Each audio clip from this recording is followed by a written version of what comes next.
வணக்கம். Welcome to ChandRaj cooking. விசேஷ நாட்கள்னாவே கண்டிப்பாக வீடுகளில் இனிப்பு செய்வாங்க. அதில் அடிக்கடி செய்யக்கூடிய ஸ்வீட் ரெசிபி கேசரி தாங்க. நல்லா சாஃப்டாக அல்வா பதத்தில் எப்படி செய்யறதுன்னு வாங்க பார்க்கலாம். அதுக்கு ஒரு கடாயில் 2 டீஸ்பூன் நெய் சேர்த்துக்கலாங்க. நெய் சூடானதும் 5 பாதாமாக கட் பண்ணி சேர்த்துருக்கங்க. 10 முந்திரி 20 திராட்சை சேர்த்து பொன்னிறமாக வறுத்து எடுத்துக்கலாங்க. பாருங்கள், இது நல்லா வறுபட்டுருச்சு. இதை வேற ஒரு பாத்திரத்துக்கு நெய்யை வடித்து எடுத்து வச்சுக்கலாங்க. ரவா கேசரிக்கு அளவுகள் ரொம்ப முக்கியங்க. 1 கப் ரவைக்கு அரை கப்லேருந்து 3/4 கப் வரையில் நெய் சேர்த்துக்கலாங்க. நான் இப்போது அரை கப் சேர்த்துருக்கேங்க. மீதமுள்ள நெய்யில் நான் 1 கப் ரவை எடுத்துருக்கேங்க. இதை நல்லா 5 நிமிஷம் கைவிடாமல் வறுத்து எடுத்துக்கலாங்க. கேசரிக்கு ரவையை வறுக்கிற பக்குவம் ரொம்ப முக்கியங்க. அப்போ தான் கேசரி நல்லா டேஸ்ட்டாக கிடைக்கும். அதே சமயம் கட்டிகள் பிடிக்காது.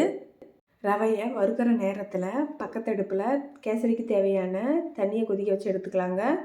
அதுக்கு ஒரு பாத்திரத்தில் 1 கப் ரவைக்கு 4 கப் தண்ணி சேர்த்துருக்கேங்க. இது நல்லா தளத்தளன்னு கொதிக்க வச்சு எடுத்துக்கலாங்க.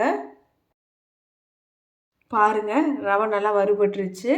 இப்போது எடுத்து வச்சுருந்த அரை கப் நெய்யிலிருந்து 1 டீஸ்பூன் நெய் சேர்த்து 1 நிமிஷத்துக்கு கைவிடாமல் வறுத்துக்கலாங்க.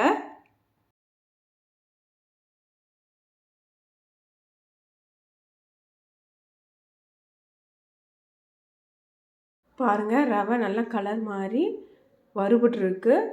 இப்போ கொதிக்க வச்ச தண்ணியை சேர்த்துக்கலாங்க. பாருங்கள், இது ஒரு வாட்டி நல்லா கலந்து விட்டுறலாம். கட்டிகள் எதுவும் சேராதுங்க. ஏன்னா ரவையை நெய்யால் நல்லா வறுத்தெடுத்துட்டோம். இப்போ இதை க்ளோஸ் பண்ணி வச்சிடலாங்க. ஸ்டவ்வை சிம்மில் வச்சு இது ஒரு 4 நிமிஷத்துக்கு நல்லா வேகட்டுங்க. வெந்த பின்னாடி பார்க்கலாம். இப்போது லிட்டை ஓப்பன் பண்ணி பார்த்துடலாங்க. பாருங்கள், ரவை நல்லா பஞ்சு மாதிரி சாஃப்டாக வெந்திருக்கு. இந்த மாதிரி ரவை வெந்த பின்னாடி தான் சர்க்கரை சேர்த்துக்கணுங்க. 1 கப் ரவைக்கு 1 கப் சர்க்கரை சேர்த்துருக்கேங்க. இது நார்மல் இனிப்பில் இருக்குங்க. உங்களுக்கு இன்னும் இனிப்பு வேணும்னா நீங்கள் 1/4 கப் சேர்த்துக்கலாங்க. சர்க்கரை சேர்த்ததும் ரவை லூஸான கன்சிஸ்டன்சிக்கு ஆயிருங்க. இது நல்லா திக்காக வர்ற வரையிலும் 1 நிமிஷம் கலந்து விட்டுருலாங்க. ஒரு சிட்டிகை ஆரஞ்சு ஃபுட் கலர் எடுத்து நான் தண்ணியில் கரைச்சி சேர்த்துருக்கேங்க. இதை நல்லா ஸ்ப்ரெட் பண்ணிடலாங்க. இப்போ பாருங்கள், எல்லாம் கலந்துருச்சு. இப்போ எடுத்து வச்சுருந்த நெய்யை 2 டீஸ்பூன் சேர்த்து இதையும் ஒரு வாட்டி நல்லா கலந்து விட்டுறலாங்க. பாருங்கள், ஆல்மோஸ்ட் நம்ம கேசரி ரெடி ஆயிடுச்சு. இதை ஒரு வாட்டி நல்லா கலந்து விட்டுறலாங்க. எடுத்து வச்சுருந்த அரை கப் நெய்யில் 1 டீஸ்பூன் நெய் மீதம் இருந்ததுங்க. அதையும் சேர்த்துட்டேங்க. இப்போது 1/4 டீஸ்பூன் ஏலக்காய் தூள் சேர்த்துக்கிறேங்க. ஏலக்காய் தூள் இல்லைன்னா 4 ஏலக்காயை தட்டி சேர்த்துக்கலாங்க.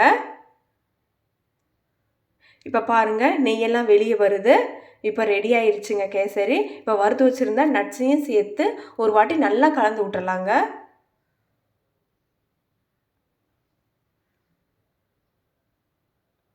அவ்வளோதாங்க, சூப்பரான அல்வா பதத்தில் கேசரி ரெடி ஆயிடுச்சு. இப்போ ஸ்டவ்வை ஆஃப் பண்ணிடலாங்க.